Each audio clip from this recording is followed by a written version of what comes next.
जब आप आत्मिक रूप से सूखे महसूस करते हैं, तो ये 3 काम ज़रूर कीजिए।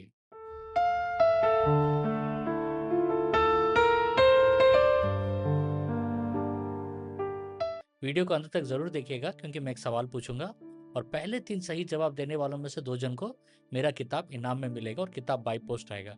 मेरा पुस्तक 40 दिन का संपूर्ण बाइबल आधारित उपवास मार्गदर्शक, इस किताब को ज़रूर पढ़िएगा क्योंकि इस किताब में मैंने बहुत डिटेल्ड और डीप तरीके से 40 दिन का उपवास प्रार्थना कैसा करना है और एक-एक दिन अगर आप उपवास रहेंगे तो कौन सी घोषणा प्रार्थना करने हैं आपके चंगाई के लिए, आपके फाइनेंशियल ब्रेक थ्रू के लिए, आपके विवाह के लिए, आपके बच्चों के लिए, सारी चीज़ें मैंने लिखी है। इसको ज़रूर पढ़िएगा। ये किताब आपको फ्लिपकार्ट, अमेज़न में उपलब्ध है और इस किताब का लिंक नीचे डिस्क्रिप्शन में दिया गया है।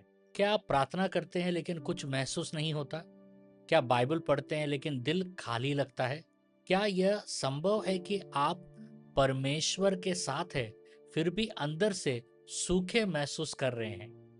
आज हम बाइबल से समझेंगे, जब आप स्पिरिचुअली ड्राई महसूस करते हैं तो आपको क्या करना चाहिए। पहला, परमेश्वर को महसूस नहीं करना है। समझ रहे हैं? इसको समझिए, परमेश्वर को खोजना है। बहुत लोग एक गलती करते हैं, वे परमेश्वर को फील करने की कोशिश करते हैं, महसूस करने की कोशिश करते हैं, लेकिन बाइबल हमें सीख करके कहा गया, मतलब खोजो कहा है, ना कि फील करने के लिए कहा है। ठीक है, भजन संहिता 63:1 में लिखा है, हे परमेश्वर तू मेरा परमेश्वर है, मैं तुझे ढूंढूंगा सूखी और प्यासे देश में जहां जल नहीं है, मेरा मन तेरी ही प्यास करती है।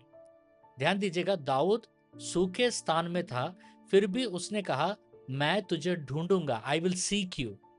उसने ये नहीं कहा जब मुझे महसूस होगा तब मैं ढूंढूंगा, when I will feel you I will search you, ये नहीं कहा। गहरा सत्य यह है कि आत्मिक सूखापन यह संकेत नहीं कि परमेश्वर दूर है, यह संकेत है कि आपको उसे और गहराई से खोजना है। इसका सोल्यूशन क्या है? रोज समय निर्धारित करें, भले ही कुछ महसूस ना हो, प्रार्थना के लिए। ठीक है, वचन पढ़े चाहे मन करे या ना करे, प्रार्थना करे चाहे भावना ना आए, अपने जीवन की जांच करें, यानी हिडन ब्लॉकेजेस क्या है, इसको खोजना है। कभी कभी सूखापन सिर्फ भावना नहीं होती है, वह एक आत्मिक संकेत होता है। यशाया 59:2 में, तुम्हारे अधर्म ने तुम्हें तुम्हारे परमेश्वर से अलग कर दिया है। यह वचन बताता है कि कुछ चीजें हमारे और परमेश्वर के बीच दूरी बन सकती है, डिस्टेंस हो सकता है। यह हमेशा बड़ा पाप नहीं होता है, कभी कभी यह होता है। ये लगातार डिस्ट्रैक्शन से, आधा अधूरा समर्पण से, अनदेखी आज्ञाकारिता से। भजन संहिता 139:23-24 कहता है, ये परमेश्वर मुझे जांच और मेरे मन को जान।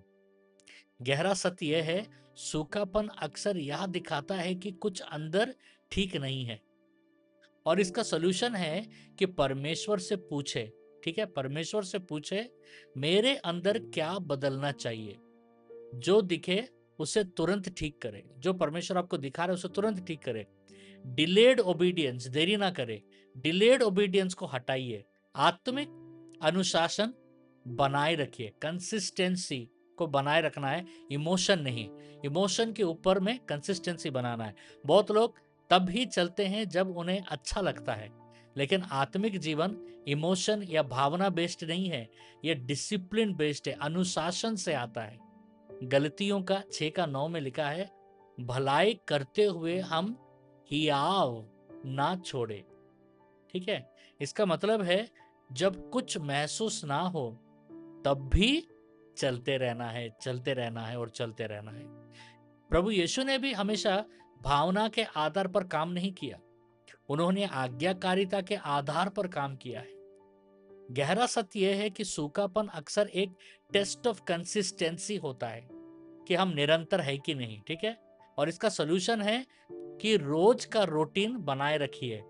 रोज मुझे परमेश्वर के साथ बैठना है, ये रूटीन। छोटे छोटे स्टेप्स लीजिए, रुके नहीं, चाहे कुछ महसूस हो या ना हो।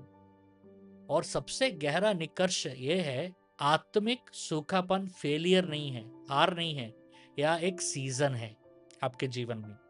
परमेश्वर आपकी खोज को गहरा कर रहा है, आपके अंदर की चीजें प्रकट हो रही हैं, आपकी कंसिस्टेंसी, लगातारता माने लगातार होना, एक वो संयम हो रहा है।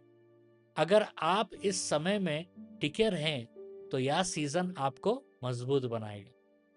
कुछ सूचना ही है कि हर मंडे, ट्यूसडे और वेनेसडे, सोमवार, मंगलवार, बुधवार भारत के समय में रात को 9 बजे मैं लाइव आकर सपनों का अर्थ बताता हूँ। नीचे डिस्क्रिप्शन में ड्रीम इंटरप्रिटेशन का फॉर्म दिया गया है, उसमें आप अपने सपनों को भेजिएगा, मैं ज़रूर लाइव में उसका इंटरप्रिटेशन करूंगा। और जिस दिन आपका सपना का इंटरप्रिटेशन होगा, हमारा टीम आपको खबर भेजेगा ताकि आप हमारे साथ जुड़ सके। याद रखिएगा, फर्स्ट फ्राइडे और थर्ड फ्राइडे, पहला शुक्रवार और तीसरा शुक्रवार भारत के समय में रात को 9 से 10 बजे मैं लाइव में आकर चंगाई और भविष्यवाणी प्रार्थना करता हूं, हमारे साथ जुड़िएगा। और सेकंड फ्राइडे और फोर्थ फ्राइडे, दूसरा शुक्रवार और चौथा शुक्रवार, हमारा 12 घंटा का प्रार्थना होता है लाइव जूम में और यूट्यूब में। कम से कम 6 से 7 हजार लोग हमारे साथ जुड़ते हैं और परमेश्वर बहुत सारे चिन्ह, चमत्कार, भविष्यवाणी और अद्भुत कार्य कर रहे हैं। जरूर हमारे साथ जुड़िएगा। अभी मैं एक प्रार्थना करूंगा, इस प्रार्थना का स्क्रीनशॉट लेकर आप बाद में भी प्रार्थना कर सकते हैं या अभी मेरे साथ प्रार्थना कर सकते हैं। चलिए प्रार्थना करते हैं। हे पिता यीशु के नाम में, जब मैं सूखा महसूस करता हूं तो मुझे तुझसे दूर ना होने दे। मेरे अंदर जो भी रुकावट है उसे प्रकट कर, मुझे स्थिरता दे, मुझे अनुशासन दे। मैं घोषणा करता हूं, मैं भावना से नहीं विश्वास से चलूंगा। मेरा जीवन फिर से तेरी उपस्थिति से भर जाए, यीशु के नाम में, आमीन। अब ये रहा इनाम के लिए आज का सवाल। सवाल को ध्यान से सुनिएगा। भजन संहिता का 63 का 1 में दाऊद ने सूखे स्थान में क्या करने का निर्णय लिया? एक लाइन में भी जवाब दे सकते हो और पहले 3 सही जवाब देने वालों में से 2 जन को मेरा किताब इनाम में मिलेगा और किताब आपके घर बाय पोस्ट आएगा। और प्लीज कमेंट्स चेक करते रहिएगा क्योंकि मैं विनर को कमेंट्स में अनाउंस करता हूं।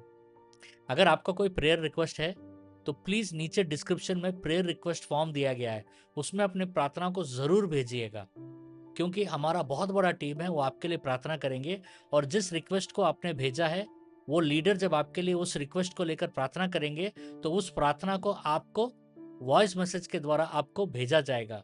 इसलिए आप जरूर अपनी प्रार्थनाओं को भेजिएगा। परमेश्वर आपको बहुत आशीष दे।